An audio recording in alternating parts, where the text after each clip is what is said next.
Très bien. Allez, je vous propose de démarrer. Merci pour votre présence. Donc, c'est une réunion organisée par l'opérateur d'infrastructure cuivre Orange à destination des communes, des communes qui sont concernées par l'arrêt du cuivre du lot 4. Et là, nous sommes sur la communauté, les communautés des communes de Landarmagnac, Pays de Villeneuve, Armagnac-Landais et Pied-Grenadois, pardon. Donc, j'ai vu autour du pont, il y a le. Je vais peut-être vous laisser vous présenter le responsable du département. Je vous laisse. Représentant du département, pardon. Si vous voulez vous présenter rapidement. Le micro est peut-être coupé. Je n'ai plus de visibilité. Alors, pour la préfecture, peut-être, Monsieur Robin.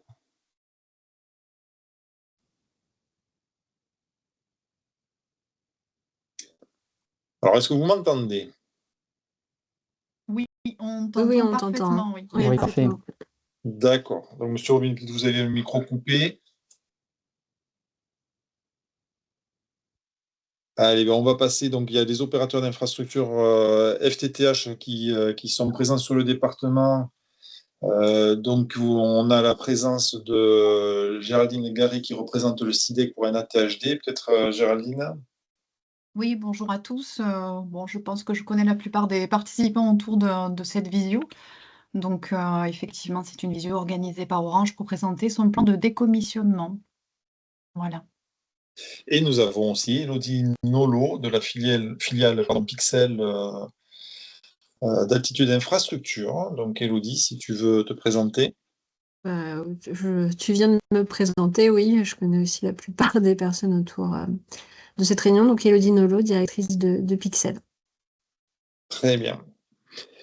Et m'accompagne sur cette réunion-là, Christophe Grippo, qui est conseiller territorial sur Bonjour à la toutes, bonjour à tous. direction régionale Nouvelle-Aquitaine. Alors, ce que nous allons voir sur cette réunion-là, nous allons reprendre un peu le projet de fermeture du réseau cuivre. On va vous le représenter. Les acteurs, les jalons, le contexte un peu de ce projet-là. On va rebalayer l'ensemble des communes qui vous concernent et qui sont concernées aujourd'hui par cette réunion-là sur les communautés de communes. On va vous présenter aussi la gouvernance que l'on met en place pour suivre ce projet du cuivre. On vous présentera, parce que quand on fait ce projet-là, on met à disposition un kit de communication qu'on vous mettra à disposition, mais on va vous le présenter rapidement. Et puis, bien évidemment, les prochaines étapes, et notamment celles vous concernant. Et puis ensuite, bien évidemment, on fera un tour de table pour les questions. Donc, n'hésitez pas. Alors, on est peu, donc vous pouvez toujours intervenir lors de la réunion, mais n'hésitez pas aussi à garder vos questions, si vous voulez, à l'issue de la réunion. Alors, qu'est-ce que c'est l'arrêt du cuivre? Donc, c'est un projet de. Bon, il y a plusieurs. Il y a un nouveau réseau qui arrive, qui est la fibre. Il y a un réseau qui avait été déployé en son temps, qui est le cuivre, qu'on appelle le réseau historique. Aujourd'hui, les besoins, les usages ont évolué. Le réseau cuivre ne répond plus aux attentes et aux besoins de l'utilisation que l'on peut faire autour du numérique. Donc, il y a le réseau fibre qui est arrivé, qui prend la suite et qui répond effectivement pleinement à ces usages-là. D'autant que le réseau cuivre, c'est un réseau vieillissant, c'est un réseau qui est aussi consommateur. Le réseau fibre consomme 3 à 4 fois de moins d'énergie, donc il est beaucoup plus vertueux. Donc on a pour objectif effectivement d'arrêter ce réseau cuivre et pour faire basculer l'ensemble du territoire français vers le très haut débit et notamment vers les nouveaux réseaux fibres qui sont déployés par les opérateurs d'infrastructure sur tout le territoire, notamment dans les Landes. Donc, c'est un projet qu'on a démarré. C'est un projet collectif, qui est un projet industriel, notamment pour le groupe Orange aujourd'hui, c'est un gros projet. On va vous présenter les acteurs. Il y a plusieurs acteurs dans le cadre de ce projet d'arrêt du cuivre. Les principaux acteurs sont les opérateurs commerciaux. C'est-à-dire que c'est les opérateurs commerciaux qui, en premier lieu, vont contacter vos administrés, donc vont contacter leurs clients pour leur proposer effectivement de migrer à partir du moment où une commune est embarquée sur un lot d'arrêt du cuivre. Donc, c'est eux qui vont faire la principale activité de s'assurer de la migration de leurs clients, de proposer des migrations vers des solutions très haut débit, de la fibre, de l'ancien abonnement ADSL, on va dire, vers de la fibre. Bien sûr, il y a l'opérateur d'infrastructure cuivre que je représente aujourd'hui, qui va anticiper, structurer, qui communique et qui va coordonner ce chantier industriel. Il y a les opérateurs d'infrastructure FTTH et leurs délégants, qui sont les acteurs qui déploient la fibre aujourd'hui sur le territoire. Donc, c'est des acteurs aussi très importants, puisque c'est eux qui vont s'assurer de rendre raccordable l'ensemble des logements du département. Il est évident que si on bascule du cuivre vers la fibre, ça ne peut se faire que lorsqu'on a un taux de complétude de logements qui sont déployés, et ça, c'est le rôle effectivement de l'opérateur d'infrastructure FTTH.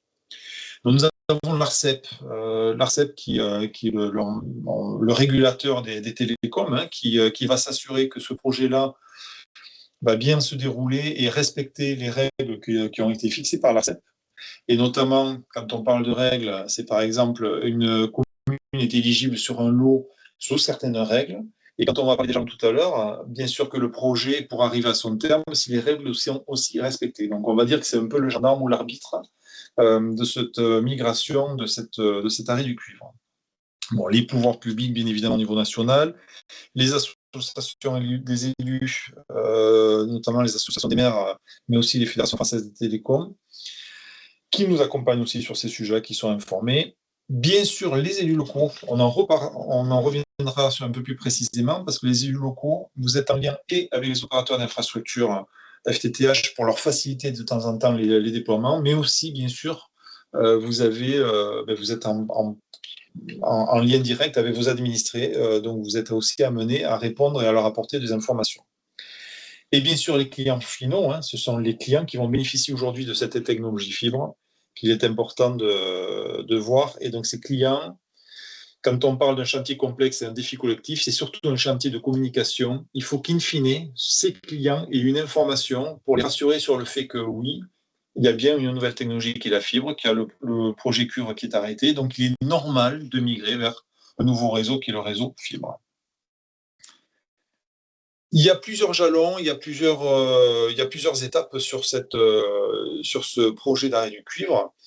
Donc, bien avant, on notifie la fermeture du cuivre, on communique effectivement sur l'arrêt de la commercialisation et la fermeture commerciale. Donc, il y a un premier jalon qui est la date de fermeture commerciale. On le reverra pour vos communes tout à l'heure. La fermeture commerciale, ça signifie qu'on ne peut plus, à la date de la fermeture commerciale, alors déjà, prendre un abonnement Internet sur du cuivre, sur de la DSL par exemple, mais on ne pourra plus faire évoluer son offre, sauf à la faire migrer sur de la fibre. Ça veut dire que si j'ai une offre et que je veux par exemple avoir des options telles que des solutions Netflix, Max, Disney, ou changer de type de box ou autre, enfin voilà, si je veux faire évoluer mon offre, je serai obligé de migrer. Donc ça, à partir de la fermeture commerciale, on ne pourra plus faire évoluer son offre. La fermeture technique arrive plus tard, et on verra les dates tout à l'heure.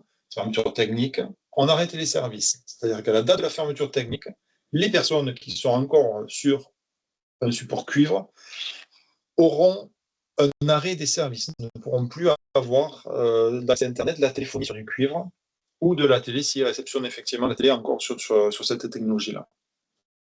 Et dans un dernier temps, nous offrons la dépose du réseau. C'est un projet qui se fera un peu plus à partir de 2026. On est en train de s'organiser, on pourra en parler plus tard. La partie basse du slide, l'idée c'est de vous montrer qu'en janvier 2025, au national, on a encore un peu moins de 9 millions de lignes cuivre actives. Donc c'est une grande baignoire. On a arrêté de la remplir, c'est l'arrêt de la commercialisation. Donc on coupe le robinet, donc on arrête de remplir cette baignoire-là. Par contre, l'enjeu, c'est bien sûr de la vider et de faire que toute cette baignoire, qui sont des abonnés cuivre, eh bien, en fait, elle se vide au profit d'une nouvelle baignoire qui sera la fibre.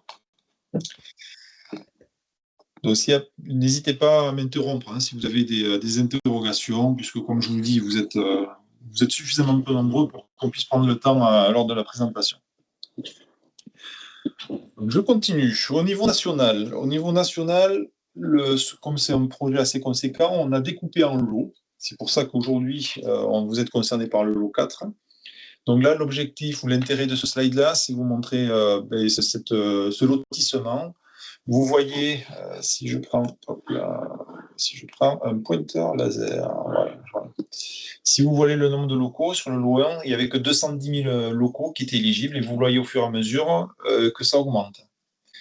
Donc on a sur le lot 4 10,4 millions cumulés, pardon, là ça c'est le cumul, le nombre de locaux cumulés, mais vous voyez que le nombre de locaux par lot augmente. Donc on arrive sur le lot 4, déjà sur le lot 3, à ce qu'on appelle une phase industrielle, hein, sur laquelle on a les 2 premiers lots qui nous ont permis d'appréhender et de bien maîtriser ce projet-là. Donc on monte en puissance sur les lots qui arrivent. Et vous voyez que les lots 5, 6, 7, chaque lot représente un quart du nombre de logements au niveau du national. Donc là, on est vraiment après sur la finalisation de ce projet de déploiement. Ce qui est important aussi sur ce slide-là, donc on vous rappelle les fermetures commerciales et les fermetures techniques, c'est les dates. Donc vous voyez aujourd'hui que les communes, alors dans les Landes, on n'a été concerné qu'à partir du lot 3, donc vous avez le lot 3, la fermeture commerciale, ainsi que la fermeture technique. Pour le lot 4 qui vous concerne, donc la fermeture commerciale sera soit en janvier 2026 ou janvier 2027. Aujourd'hui, pour les communes du lot 4, ça sera janvier 2026. Et les fermetures techniques, il y a le lot 4, il y a une particularité, c'est qu'on a fait 3 sous-lots. Ça sera soit janvier, soit mai ou octobre 2028, la fermeture technique, donc au plus tard en octobre 2028. Et ça, on va y revenir quand on basculera sur le détail de chacune de vos communes.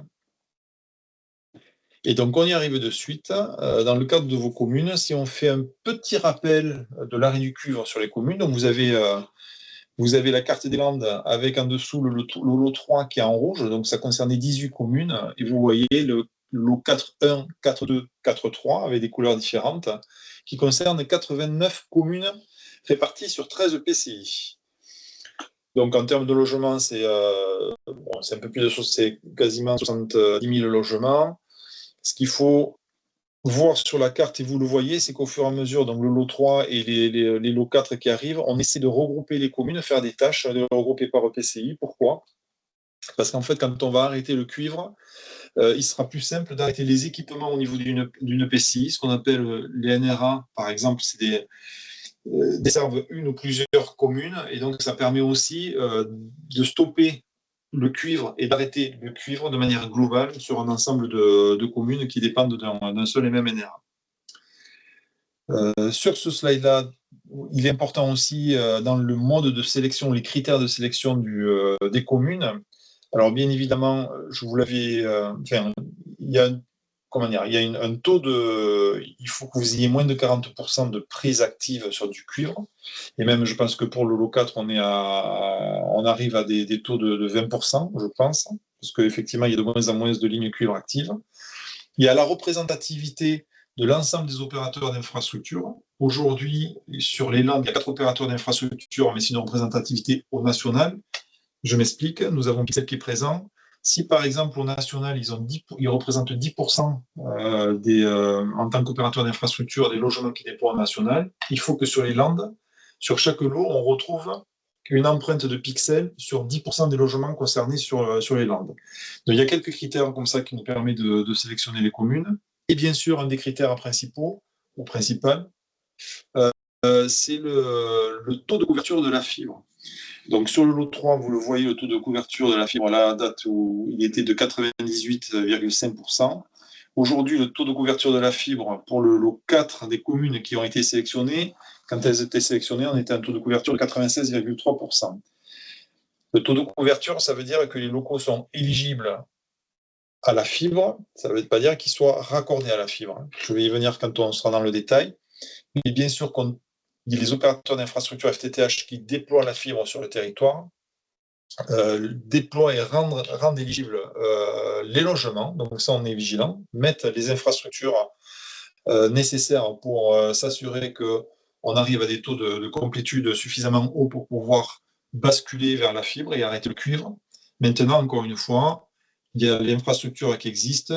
On le verra tout à l'heure, c'est pas, quand on parle d'éligibles FTTH, c'est pas 96, quand on parle de 96,30% d'éligibles FTTH, c'est pas 96,30% de locaux qui aujourd'hui ont un abonnement par un opérateur commercial sur de la fibre. D'accord ? Et les 4 opérateurs commerciaux, alors les OCEN, c'est les opérateurs commerciaux d'envergure nationale.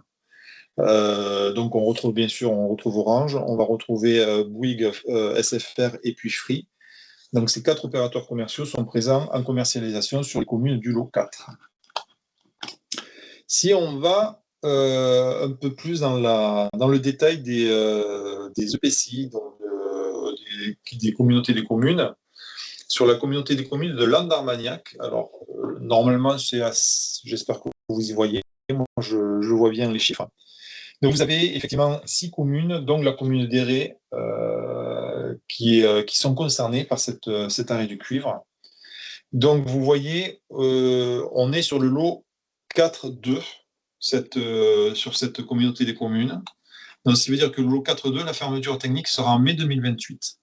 Donc pour l'ensemble des administrés qui sont concernés par cet arrêt du cuivre de ces 6 communes, l'arrêt technique se fera en mai 2028. Ça veut dire qu'à cette date, l'ensemble des administrés auront dû migrer vers une solution de très haut débit, puisque le cuivre, les technologies cuivre, notamment la DSL, seront arrêtées. Après, vous voyez le nombre de logements par commune. Donc, si je prends Éré, par exemple, vous avez 86 logements aujourd'hui qui sont identifiés. Le nombre de logements déployés par l'opérateur d'infrastructure est de 86. Ça veut dire qu'on a une complétude de fibre de 100%. Ça veut dire qu'aujourd'hui, si je suis un administré, je veux regarder effectivement si je suis éligible à la fibre sur la commune d'Éré, mon logement sera automatiquement en vert, sera éligible pour effectivement prendre un abonnement sur la fibre sur l'opérateur commercial de mon choix. D'accord ? Donc, vous voyez après, de manière globale, voilà, vous avez les taux de complétude, et donc on est sur des taux de complétude qui sont quand même assez élevés. En mai 2028, ça nous laisse effectivement le temps si on prend par exemple Sarbazan, d'aller chercher les 19 logements qui restent à faire pour nous assurer d'une très bonne complétude sur cette communauté des communes. Je vais passer sur la communauté des communes PU de Villeneuve à Armagnac-Landais. Donc là aussi, vous avez les mêmes informations, hein, vous avez le nombre de logements, enfin vous avez déjà les communes, hein, Bourdala, Ondanx, Laquis, Saint-Cricq-Villeneuve, Sainte-Foy et Saint-Jean. Donc si je prends Sainte-Foy, on a 127 logements au niveau de la commune, on a 127 logements déployés, c'est pareil, on a un taux de couverture de 100%. Donc fermeture commerciale janvier 2026, donc c'est dans... Oui. Excusez-moi, juste, j'ai au moins une maison qui n'est pas raccordée à la fibre, avec un problème de raccordement complexe. Alors, raccordement complexe, ça veut dire... je vais peut-être que...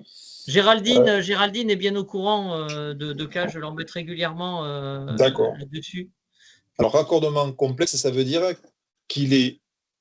qu'aujourd'hui, il est marqué comme éligible à la fibre, mais qu'un opérateur commercial ou l'administré a voulu prendre une commande et que l'opérateur commercial n'a pas réussi à raccorder le logement. Exactement, c'est ça. Voilà. Donc, dans les questions-réponses, si vous voulez, on essaiera d'avoir les opérateurs d'infrastructure les principaux cas d'échec de raccordement, les raisons et ce qu'on doit mettre en place. Des échecs de raccordement, il y en a peu, mais pour autant, c'est ceux effectivement qui remontent systématiquement et notamment auprès des communes. Et vous l'avez dit, on parle d'échecs de raccordement quand il y a des raccordements aussi complexes, donc on vous donnera aussi la définition des raccordements complexes.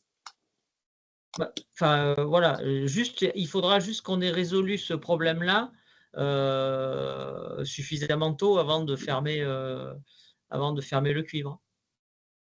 Tout à fait. Après, il y a toujours des solutions. Alors, on est là quand même pour remplir les réseaux fibres. Hein. Je pense qu'Élodie et Géraldine ne diront pas le contraire. Après, il y a toujours des solutions d'attente ou des solutions de substitution qui sont les solutions satellitaires ou les solutions de 4G, 5G fixe si jamais la couverture mobile le permet. Ouais, alors là, dans le cas, le locataire, parce qu'ils ne sont pas propriétaires, a priori, ça ne marche pas très très bien. Enfin, voilà, je n'ai pas eu trop d'infos, mais je sais qu'il a des soucis, y compris pour des solutions alternatives. Donc, moi, j'essaye de relancer son problème-là. Je suis en contact donc avec et le SIDEC et Pixel pour voir quand est-ce que ça va se résoudre. Bon, j'avais noté que 2025 était l'année où ça devrait avancer, mais bon, 2025, on est déjà un bon tiers de l'année. Pour l'instant, à ma connaissance, ça n'a pas bougé. Bon, voilà. Alors, l'objectif du Non, mais projet Didier, est... excuse-moi Benjamin, je Pardon. reprends la main. Didier, oui, effectivement, Ouais. on connaît ton cas avec Elodie, enfin ce cas-là, Oui, je sais, oui. comme beaucoup d'autres, hein. Mais là aujourd'hui, il y a eu des avancées, mais je vais plutôt laisser Jean-Michel Guilloux en parler, puisque c'est du côté du département, donc on ne veut pas non plus laisser, on va laisser Jean-Michel en parler. Mais peut-être à la fin de la présentation de Benjamin, on laisse Benjamin dérouler, et à la fin, on aborde ce sujet-là, si vous voulez bien. Ouais, ok, pas de souci. Ça marche, merci. Non. L'objectif de ce projet d'arrêt du cuivre, c'est bien sûr ne pas laisser quelqu'un sur le bord de la route qui demain n'aurait plus de solution de connectivité. Voilà. Quelle que soit la solution, quels que soient les échecs, il faut qu'on trouve il faut que chaque personne puisse être effectivement raccordée au très haut débit. Donc, on le verra tout à l'heure en termes de gouvernance, c'est bien l'objectif de cette réunion de lancement et de ce projet. La dernière collectivité communauté de communes, pardon, j'arrive, c'est le Pays Grenadouas. Donc, on a Vasconce, Grenade-sur-Adour, la rivière Saint-Savin, Castandé et Saint-Maurice-sur-Adour. Donc, là aussi, on a un taux de complétude global de 98,18%. Il y a 52 logements encore à faire, un nombre de logements bloqués commercialement 14. Là, ça peut être aussi des logements sur lesquels on a par exemple du génie civil à créer ou autre, ou sur lesquels on a des problèmes de raccordement qui sont en cours d'étude. Alors, on va parler de gouvernance, parce qu'effectivement, ce projet, à partir du moment où on fait ce lancement du lot 4, l'objectif, c'est de regarder avec l'ensemble des acteurs, de nous assurer qu'on va bien suivre et de lever l'ensemble des contraintes que l'on peut avoir en termes de raccordement. Donc, il y a l'acteur qui organise et qui fait un suivi, et ces comités projets qu'on fait régulièrement, c'est l'opérateur d'infrastructure cuivre Orange. Donc, on s'assure effectivement de planifier l'ensemble de ces réunions-là et d'avoir l'ensemble des informations qui permettent de les animer. On le fait avec l'opérateur d'infrastructure ou les opérateurs d'infrastructure, FTTH de la zone. Donc, on s'assure qu'ils soient bien présents sur ces réunions-là pour partager également sur l'ensemble des problématiques que l'on pourrait avoir et s'assurer que le projet suit son cours de manière tout à fait normale. Les réunions de lancement local avec les opérateurs FTTH et leurs délégants, on l'a fait, c'est-à-dire qu'avant de faire ces réunions avec les collectivités, on a lancé effectivement les informations ou les projets avec les opérateurs fibres et leurs délégants, donc ça a été fait. Et la réunion de lancement local ce jour avec les collectivités, c'est qu'officiellement, on lance avec les collectivités cette réunion de lancement du lot 4. Donc, ce que je vous disais, on a des revues opérationnelles mensuelles et trimestrielles avec les opérateurs d'infrastructure. Et on a des réunions de travail à convenir avec la collectivité, si besoin, et les opérateurs d'infrastructure fibre pour suivre l'avancement des déploiements. Donc, on vous tiendra informé aussi sur l'avancement de ces informations. Ce qu'il est à noter, d'ailleurs, tiens, j'ai eu une information, mais je reviendrai vers vous.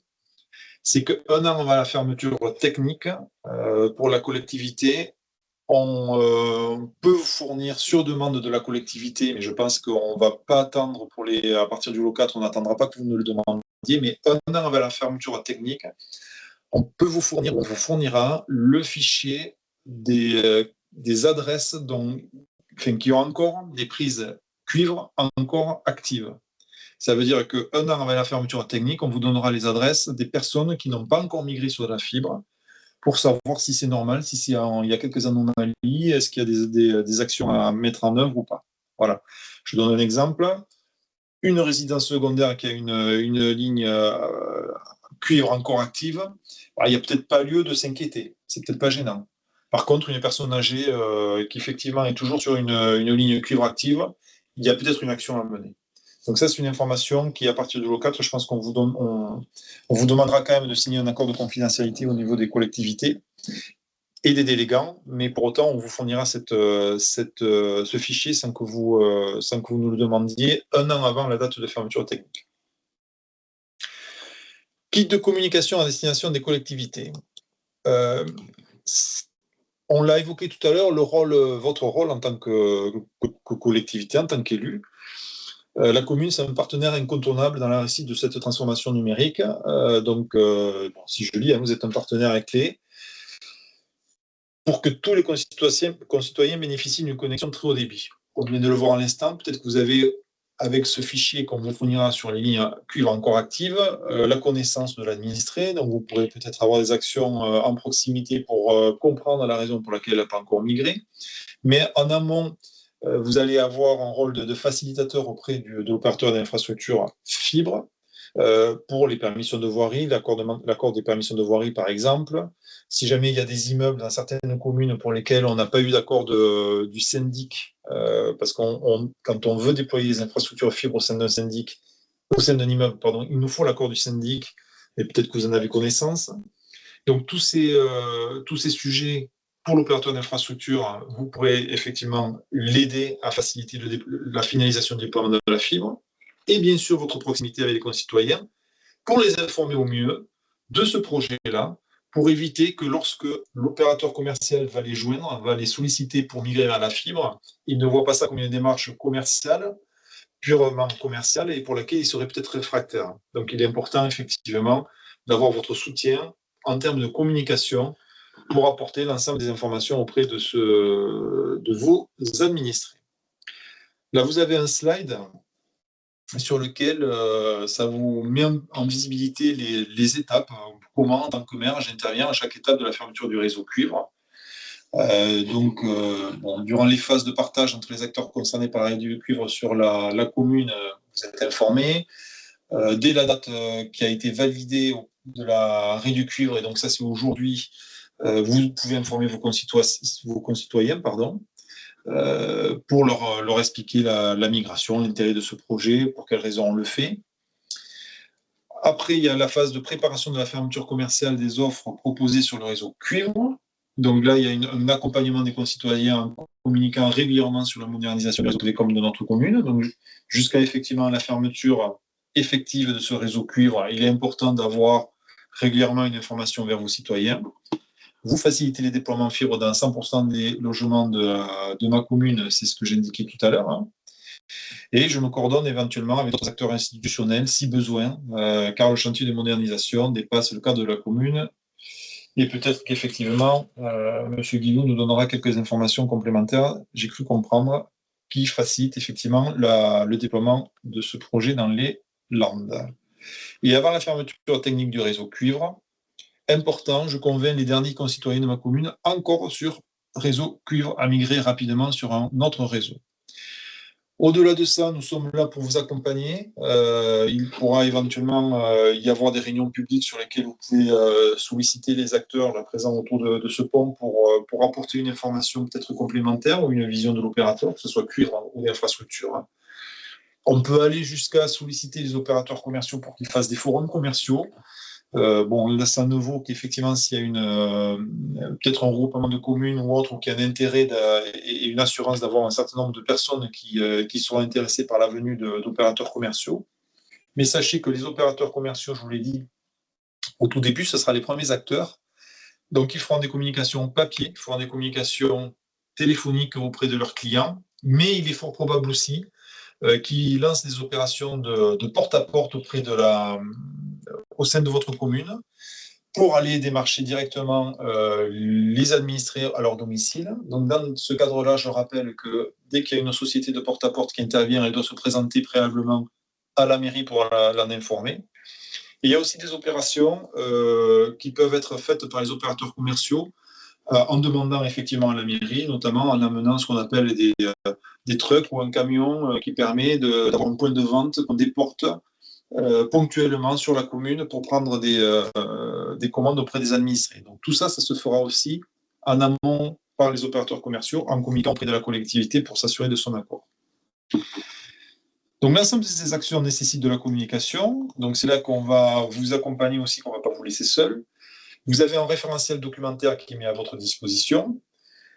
Donc, vous voyez, vous avez un site internet de référence, vous avez un kit de communication, vous avez un lien pour le télécharger, mais à l'issue de la réunion, moi, je vous enverrai le compte-rendu. Alors, à l'issue de la réunion, je vous enverrai l'enregistrement, un lien où il y aura l'enregistrement de cette réunion-là que vous pourrez revisionner.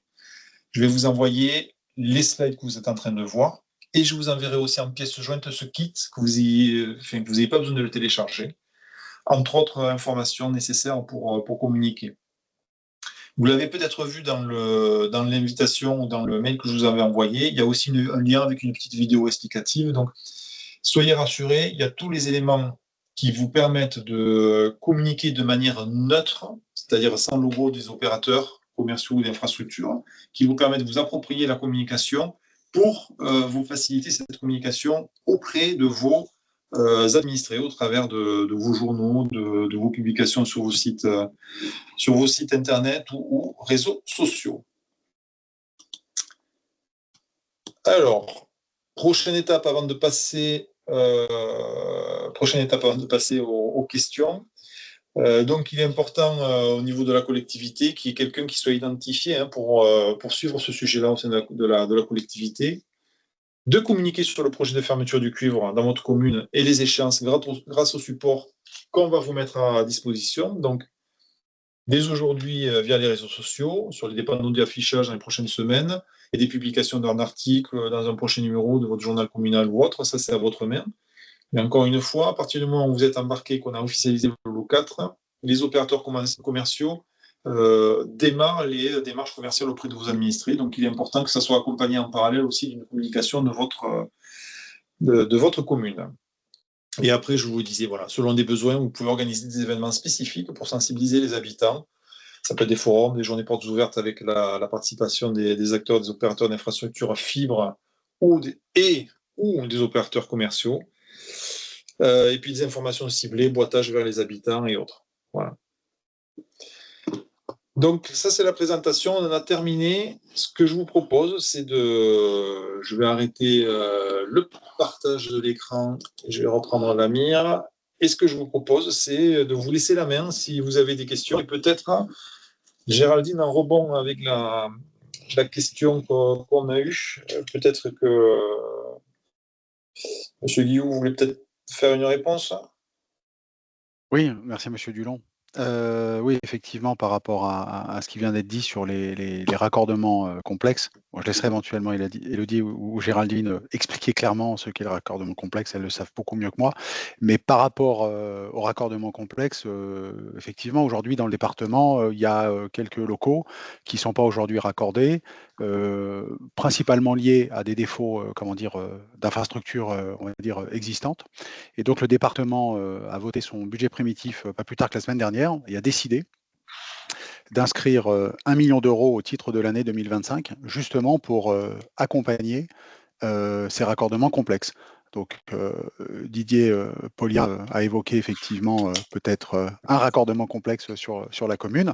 Donc l'objectif, c'est qu'aujourd'hui le département puisse s'associer avec les deux opérateurs d'infrastructure que sont le SIDEC et Pixel dans le cadre d'une convention afin de bien, comme je viens de le dire, le cadre d'une convention, donc pour bien encadrer ces raccordements complexes.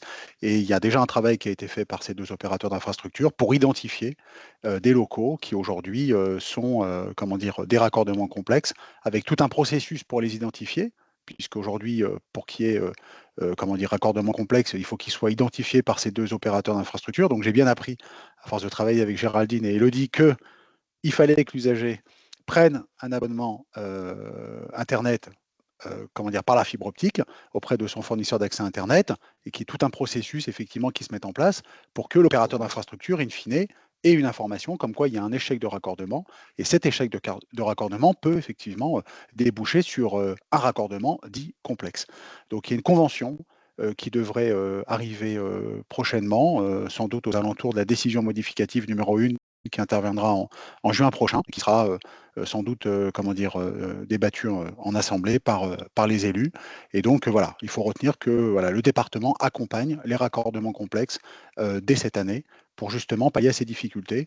Pour revenir à ce que disait Didier Polia, il y a au moins 2 locaux identifié sur la commune de Sainte-Foy, d'après les éléments que Élodie et Géraldine m'ont fait parvenir, d'après le recensement qu'eux ont commencé à faire côté Pixel et côté SIDEC.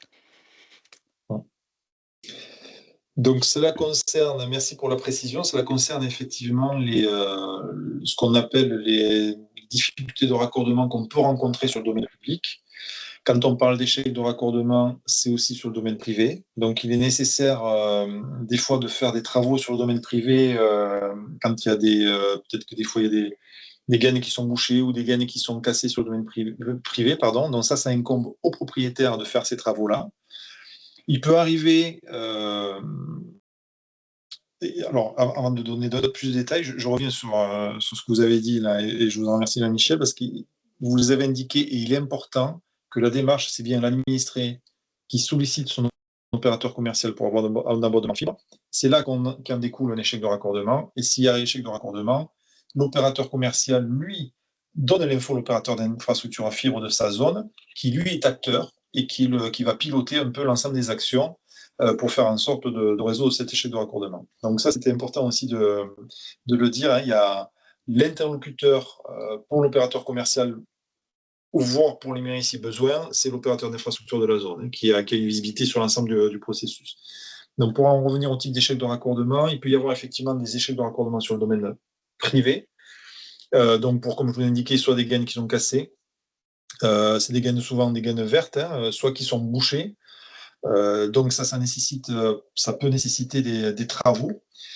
Il peut y arriver aussi qu'il y ait des travaux quand la gaine est cassée, par exemple, qui peuvent être assez coûteux. Donc il faut aussi s'assurer de prendre en charge ces travaux suffisamment tôt pour éviter, lors de la fermeture du cuivre, que tout le monde migre en même temps vers la fibre et que les sociétés qui sont susceptibles de pouvoir accompagner les particuliers dans la résolution de ces problèmes de raccordement sur le domaine privé ne soient pris d'assaut. C'est un peu le principe des bouchons lorsque tout le monde part en vacances en même temps.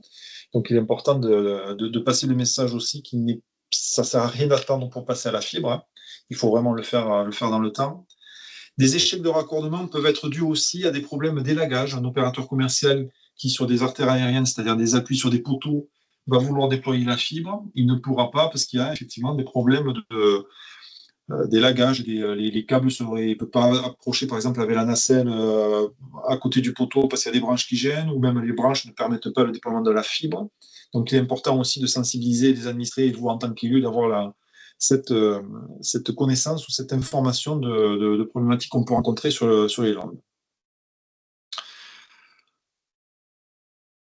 Voilà, j'étais en train de réfléchir sur d'autres types d'échecs de raccordement ou ce qui pourrait gêner. Ce qu'il faut dire, par contre, on parle d'échecs de raccordement, il ne faut pas être inquiet. Dans la majeure partie des cas, pas dire la quasi-totalité, hein, ça se passe bien. Hein. Quand on fait une demande de migration fibre, quand on demande à son opérateur commercial d'aller vers la fibre, en général, ça se passe bien. Pour autant, encore une fois, ce projet-là met en exergue des cas particuliers qui nous nécessitent effectivement des points d'attention pour nous assurer de résoudre l'ensemble des problématiques qu'on pourrait rencontrer.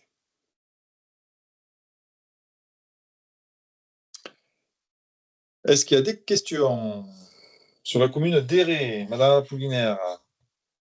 Alors oui, moi sur ma commune, j'ai 2 cas dont on m'a dit qu'il y avait possibilité qu'il soit fibré, mais dans les derniers temps. Et l'autre, on m'a certifié qu'il ne serait pas fibré. Et là, ça me dérange parce que c'est un couple de personnes âgées. Donc, ça va poser problème. Donc, est-ce que ça va évoluer ou pas? Alors, qui vous a dit qu'il ne serait pas fibré? Pixel.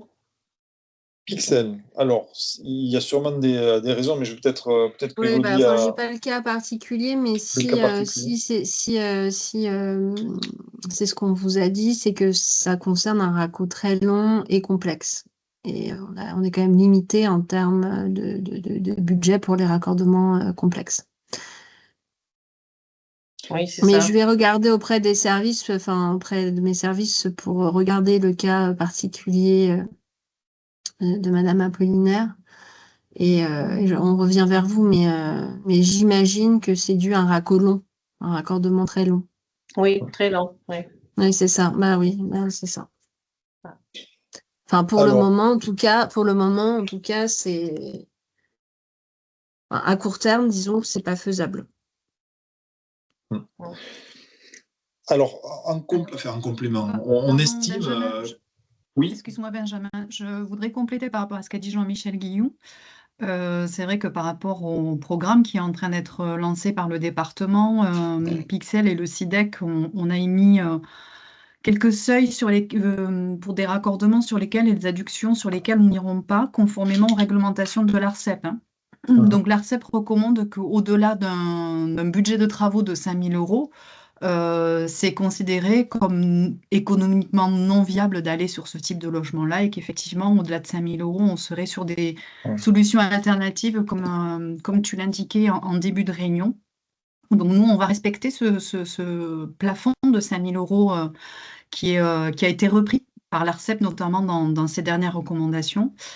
Et puis, on va faire autant que faire se peut avec l'enveloppe qui nous est donnée. Donc, on a dû indiquer des priorités d'intervention avec Pixel et la priorité numéro 1, ce seront effectivement les communes qui sont en décommissionnement. Donc, en priorité, celles qui sont en lot 3, parce qu'on en a en lot 3, et puis viendront le lot 4. Donc, on sera obligé d'échelonner les études, les travaux et de faire en fonction de l'enveloppe qui nous est allouée.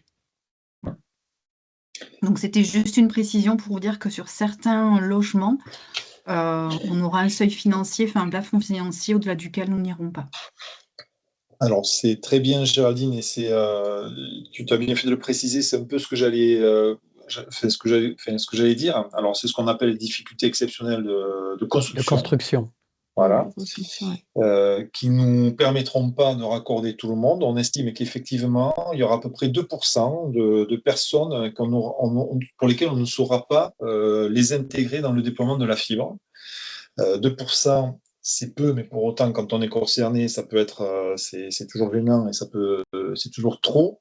Maintenant, comme je le disais, il y a des solutions alternatives du très haut débit. Il ne faut pas avoir que le très haut débit, ce n'est que la fibre. Il y a des solutions chez les opérateurs commerciaux, chez tout ou partie des opérateurs commerciaux, d'autres solutions pour vous connecter. Il y a notamment le satellite. Alors, j'ai cru comprendre qu'il y avait peut-être une réticence parce que pour des dysfonctionnements ou autres. Voilà, il y a quand même des solutions concurrentes au niveau satellite, mais c'est des solutions qui normalement fonctionnent, qui fonctionnent très bien. C'est pas normalement, c'est qui fonctionnent très bien.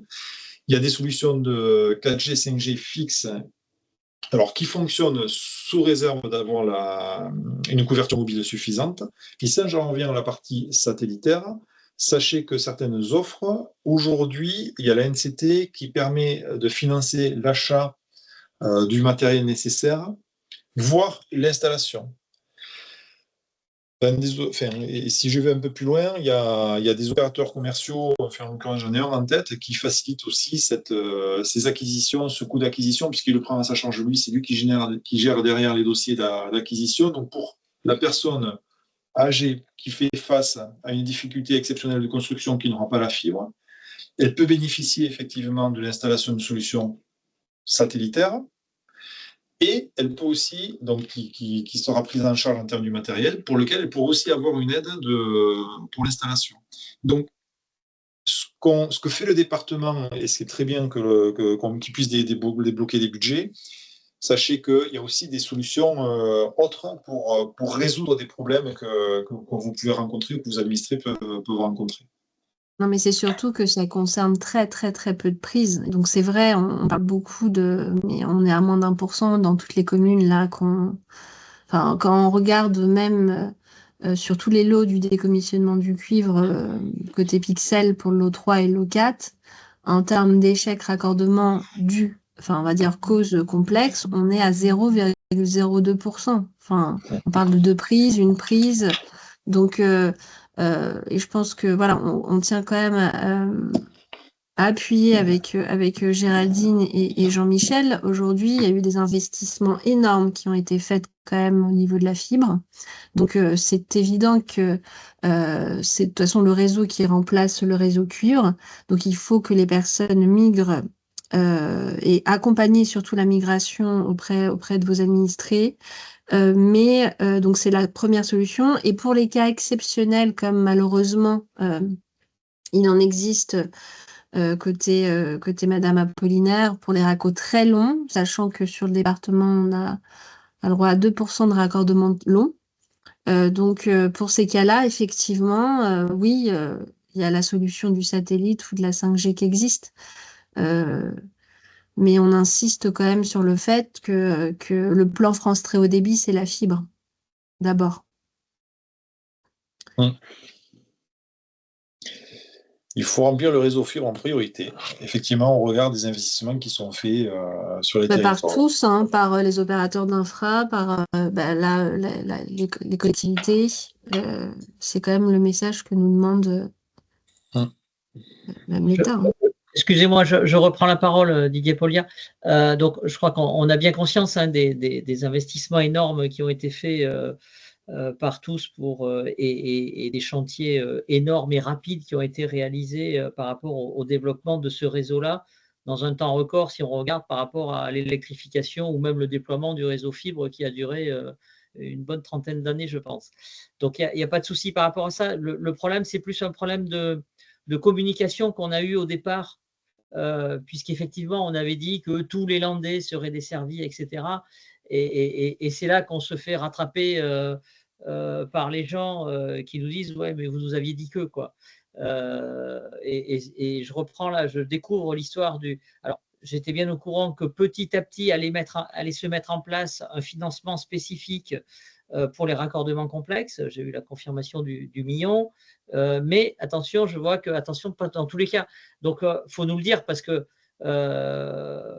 si c'est pour dire aux gens à la fin, de toute façon, vous ne l'aurez pas et ça sera du satellite, autre chose.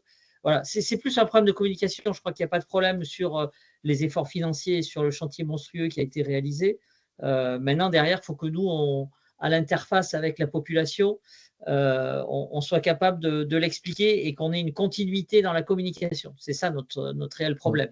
Les gens sont restés à tout le monde, tous les Landais seront fibrés. Alors Didier, je vais te répondre sur tous les Landais seront fibrés. Si tu as assisté aux réunions avec Pixel et le SIDEC, tu n'auras jamais entendu Élodie ou moi-même annoncer cette information-là. Techniquement, tu viens du technique, tu sais que techniquement, c'était impossible vu la configuration de notre département, clairement. Non, mais je sais bien, c'est juste donc, que… voilà, donc on sait que le discours a été mené, pourtant, je peux dire qu'on a lutté souvent pour expliquer qu'on ferait notre maximum pour desservir un maximum de Landais, mais il n'empêche que… sur les raccordements de pleine terre, aujourd'hui, là, Élodie connaissait le cas sur la commune d'Héré, mais on ne peut pas se prononcer tant qu'on n'a pas étudié. Donc, en fait, ce que tu peux dire à tes administrés, c'est que toutes les demandes seront étudiées, qu'elles aboutiront peut-être pas toutes, mais en tout cas, on saura expliquer pourquoi on ne peut pas aller jusqu'au bout, pourquoi on ne peut pas faire les travaux, etc. Voilà. Mais en tout cas, toutes les demandes, on se doit de les étudier, on les étudiera. C'est tout ce que je peux t'apporter comme information aujourd'hui. Et en tout cas, c'est la démarche dans laquelle on s'est lancé avec Pixel. Toutes les demandes qu'on avait en stock, on a commencé déjà les études dessus.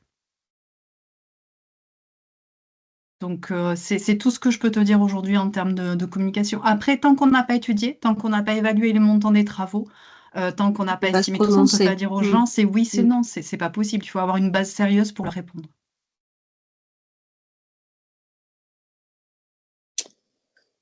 Très bien.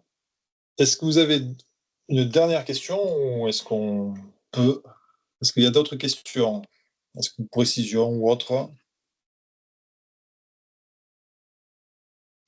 Bon, écoutez, s'il n'y a pas d'autres questions, sachez que c'est pas parce que vous ne les posez pas maintenant que vous ne pourrez pas les poser plus tard. Encore une fois, nous restons à votre disposition pour revenir vers vous ou que vous puissiez revenir vers nous sur tout sujet particulier. Donc, vous l'avez bien compris. Et donc, là, voilà, à la suite de cette réunion-là, je vous enverrai l'ensemble des informations par mail que je vous ai indiquées. Et donc, je vous propose que nous en restons là. Je vous souhaite une excellente journée. Je vous remercie pour votre participation et je vous dis sûrement à très bientôt. Merci beaucoup. Au revoir tout le monde. Merci, au revoir. Merci à tous. Au revoir. Au revoir.